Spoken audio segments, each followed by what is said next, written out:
Madam ఇద్దరు mothers, వాళ్ళ ఇద్దరికి మెంటల్ రిటార్డ్ పిల్లలు ఉంటారు.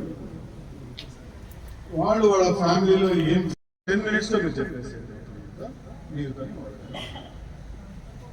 Then I will give analysis of that.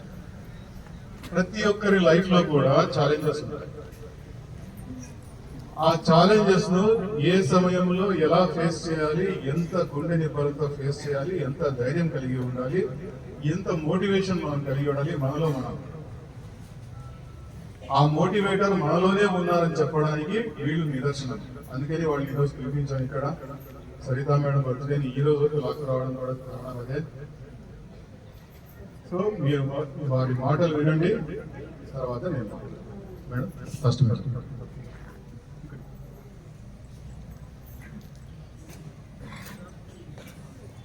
Good evening మా బాబు చాలా వరకు ఇక్కడ అందరికీ తెలిసినవాడే, కొత్త బాబు ఏం కాదు. చిన్నప్పటి నుంచి తను మెంటలీ కొంచెం ఇది అందులో కలవలేడు. ఏది చేసినా కూడా కొంచెం లేట్ ప్రాసెస్. ఇప్పుడు మినిమం ఉన్నా కూడా 17 years బాబు ఏజ్, అయినా కూడా 5-6 years మైండే. అందరితో కలవాలని చూస్తాడు, కానీ ఇప్పుడున్న ఏజ్ని బట్టి తను అందులో కలవలేడు. నార్మల్ పిల్లలకు తనకు చాలా ఇది. చిన్నప్పుడు అందులో What kind of sense you should develop to deal with your families? జీవితంలో ఎన్నో సమస్యలు రావచ్చు, ఎన్నో ఛాలెంజెస్ రావచ్చు.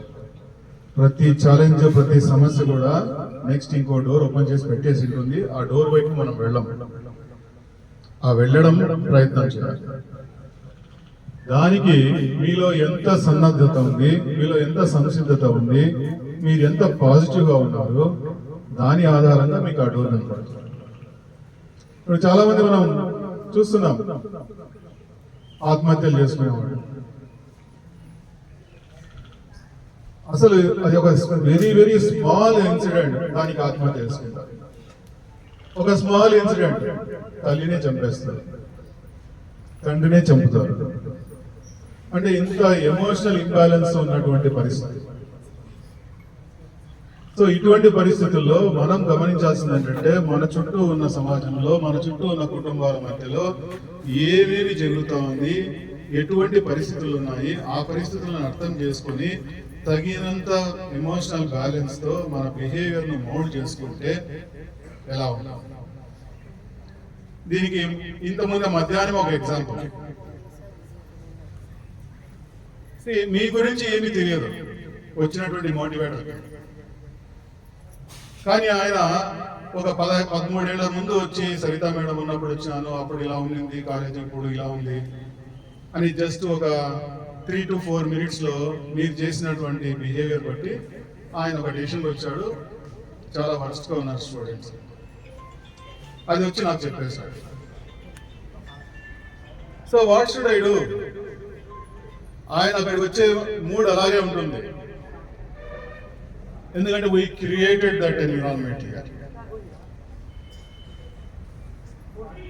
నేను పైకి వచ్చి మిమ్మల్ని కూడా అదే మూడ్ లో, అదే ఇంటెన్సిటీతో మీకు చెప్పాల్సి వచ్చింది. ఎందుకు చెప్పాల్సి వచ్చింది? You have not understood the position. ఇప్పుడు మనకు ఒక మీటింగ్ పెడుతున్నారంటే మనం ఎలా వెళ్ళాలి, ఎలా పోయి కూర్చోవాలి అని.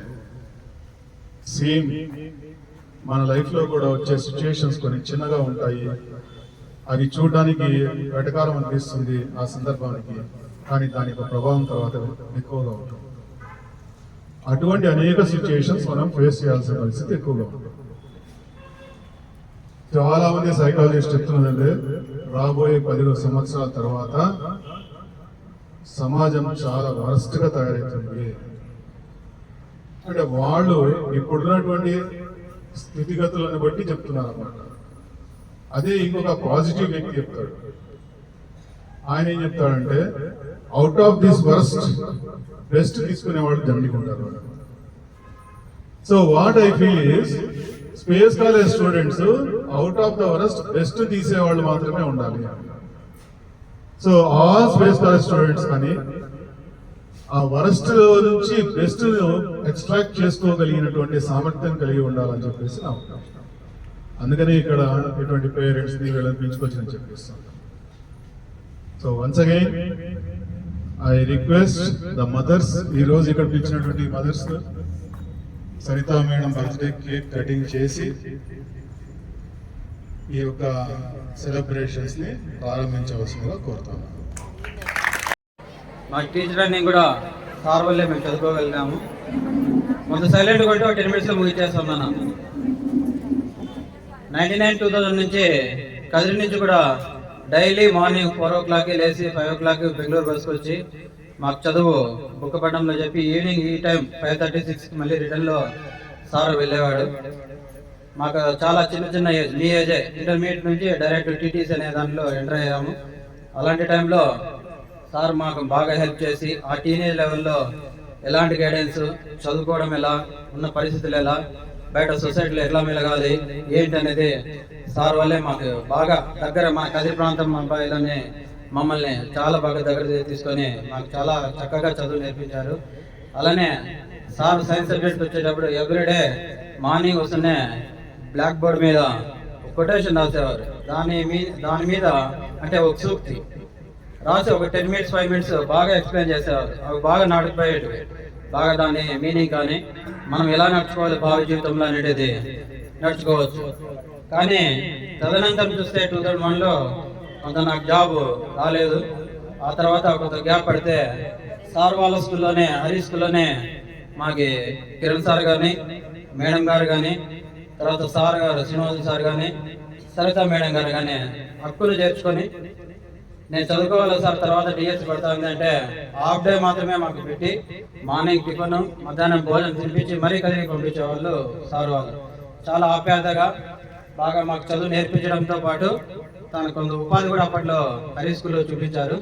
అప్పుడు సార్ వ్యక్తిగత జీవితం చూస్తే అలాంటి టైంలోనే సార్ పిల్లలు కూడా చిన్న పిల్లలు, కూతురు కొడుకు. ఆ తర్వాత కొన్ని విషాదకర సంఘటనలు ఒకటి తర్వాత ఒకటి జరుపుకుంటూ వచ్చాయి.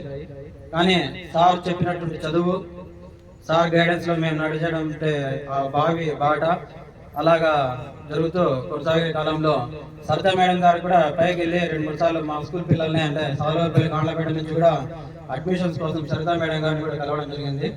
చాలా వెరీ డిసిప్లైన్డ్ మేడం గారు అయితే. కానీ మేడం గారు అకాల మరణం కానీ, తన బర్త్డే ఇట్లా జరుపుకోవడం కానీ ఇది కొంత విషాదకర సంఘటనలే. బర్త్డే జరుపుకోవడం సంతోషం అయితే తను లైవ్ లో ఉంటే మా సార్ గారు చాలా బాగా సంతోషపడేవారు. కొంత ముఖంలో అయితే చిరునవ్వు కానీ, కాన్ఫిడెంట్ లెవెల్ కానీ మా ప్రశాంత్ సార్ దగ్గర కొద్దిగా తగ్గిందని అనిపిస్తుంది దగ్గరగా చూస్తా అంటే. దాన్ని మీలో నేర్చుకోవడం ఏంటంటే, ఇప్పుడు సార్ గారు చెప్తున్నట్లు సరితా మేడం గారు ఉన్న లెవెల్లో కొంత డిసిప్లైన్ అయితే చాలా బాగుంది. కొద్దిగా నేను బయట గమనించింది, ఇన్ సర్కిల్ నాకు తెలియదు కానీ మా సాదిక్ సార్ కూడా, సలీం సార్ దగ్గర మాకు కోలీగ్ సార్ కూడా, సార్ అప్పట్లోనే కొత్తగా ఇక్కడే జాయిన్ అయ్యి మరి పూర్తిగా సెటిల్ అయిపోయినాడు. మరి అప్పట్లో నేను అప్పుడప్పుడు చూసింది కానీ బయట